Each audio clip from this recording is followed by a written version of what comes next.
Thierry, Ouais. comment prendre du recul dans son quotidien? Vraie question de fond, parce que nombreux sont les managers, les dirigeants, les salariés. Vous êtes nombreux à nous poser la question d'ailleurs. Oui, en plus, ouais. C'est le quotidien de plein de personnes qu'on les voit dans les couloirs, ils sont en train de courir. T'en es où sur ton dossier truc? C'est un peu compliqué pour pas mal de monde.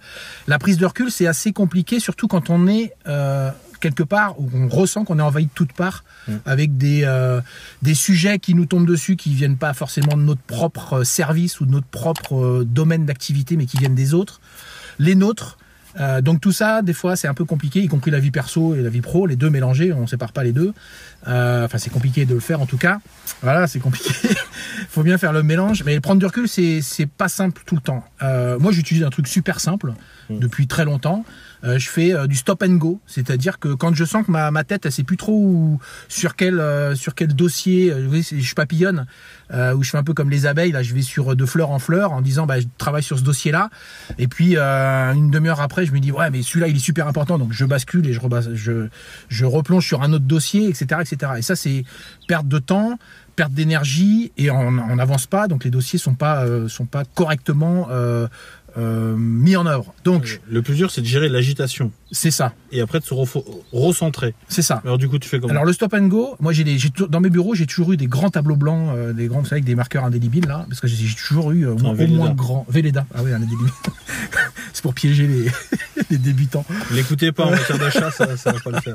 Donc Velleda par exemple, pour pas citer la marque. Et en fait, quand j'ai trop de brouillon dans ma tête, je mets tout sur le tableau. Et des fois, j'ai même 2 tableaux. J'ai mon dernière expérience, j'avais 2 grands tableaux de 2 mètres de long là. J'écris tout ce que j'ai dans la tête, mais tout vraiment des points de détail, même si c'est le petit coup de fil à monsieur Intel, mais aussi les gros dossiers, les gros projets, les gros sujets. Et je mets tout sur un tableau. Et déjà, rien que le fait de faire ça, j'ai la sensation de vider mon cerveau et de tout remettre à plat. Et je vois, limite, je vois ce que j'ai dans mon cerveau qui m'embrouille. Je le vois beaucoup plus clairement quand c'est sur le tableau.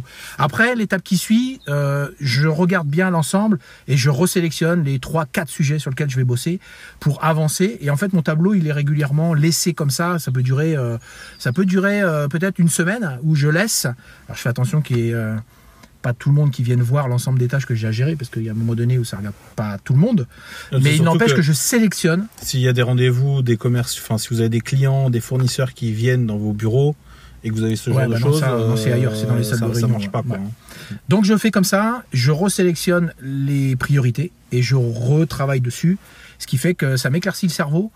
Je me recentre sur l'essentiel, je refixe des priorités et je peux réavancer. Et là, les stop and go, alors c'est quand j'ai besoin de le faire, mais régulièrement, c'est au moins une fois par mois, voire des fois tous les 15 jours quand j'ai besoin. Et je le fais aussi avec mes services, en tout cas je le faisais avec mes services. L'ensemble des collaborateurs que j'avais sous ma responsabilité, au moins le premier niveau hiérarchique, c'était du stop and go. Alors c'est pas des réunions en série, mais des stop and go, on en faisait régulièrement pour hop, on se reconcentre sur cette tâche-là, on se reconcentre sur ce projet-là, et celui-là, on le met un peu de côté, celui-là on le met de côté. Bon, voilà une technique. C'est une façon de faire. Cette technique est particulière parce qu'elle est adossée à ce qu'on appelle l'externalisation. Ouais. C'est-à-dire, on sort les idées de sa tête pour pouvoir les regarder sous un autre angle. C'est ce qui se fait, c'est de l'auto-coaching, finalement. C'est très simple à faire en plus. Si vous avez du mal à aller sur l'auto-coaching, faites-vous accompagner. Ça peut vous aider justement à vous adosser, vous appuyer, à reprendre du temps. Mais ça, c'est une première étape d'auto-coaching. Ouais. Allez-y. À vous. Amusez-vous bien, bonne gestion et bonne continuation. À bientôt. Salut.